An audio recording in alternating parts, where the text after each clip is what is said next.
આવેલ નદીમાં બાળકો નાહવા માટે ગયા હતા, જે પૈકી એક બાળક પાણીમાં ડૂબી જતા મોત નીપજ્યું। દાહોદ તાલુકાના નસીરપુર ગામે આવેલ નદીમાં 6 બાળકો નાહવા માટે ગયા હતા, જ્યાં 2 બાળકો પાણીમાં ડૂબી જતા 2 પૈકી એક બાળકનું મોત નીપજ્યું, જ્યારે એક બાળકને બચાવી લેવામાં આવ્યો હોવાનું જાણવા મળેલ છે। પ્રાપ્ત વિગતો અનુસાર દાહોદ શહેરના મોટી ઘાંચીવાડા વિસ્તારમાં રહેતા 6 જેટલા બાળકો દાહોદ તાલુકાના નસીરપુર ગામે આવેલ નદીમાં બપોરના સમયે નાહવા માટે ગયા હતા। આ બાળકો નાહવા માટે નદીમાં ઉતરતાની સાથે 6 પૈકી 2 બાળકો નદીના પાણીમાં ડૂબવા લાગ્યા હતા, જેને પગલે અન્ય બાળકોએ બૂમાબૂમ કરી મૂકતા આસપાસના લોકો દોડી આવ્યા હતા। બંને બાળકોને નદીના પાણીમાંથી બહાર કાઢવા માટે સ્થાનિક તરવૈયાઓએ નદીમાં છલાંગ લગાવી હતી, પરંતુ 2 બાળકો પૈકી મોહનીશન ભૂંગા નામક બાળક નદીના ઊંડા પાણીમાં ગરકાવ થઈ જવાને કારણે તેનું મોત નીપજ્યું હતું,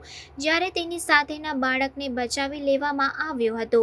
મૃતક બાળકના મૃતદેહને નદીના પાણીમાંથી બહાર કાઢવામાં આવ્યો હતો। ઘટનાની જાણ સ્થાનિક પોલીસને કરવામાં આવતા પોલીસ કાફલો ઘટના સ્થળે પહોંચી ગયો હતો અને મૃતદેહનો કબજો લઈ નજીકના દવાખાને પોસ્ટમોર્ટમ માટે રવાના કરી દેવામાં આવ્યા હતા। ઘટનાને પગલે મૃતક બાળકના પરિવારજનોમાં ગમગીની છવાઈ ગઈ હતી।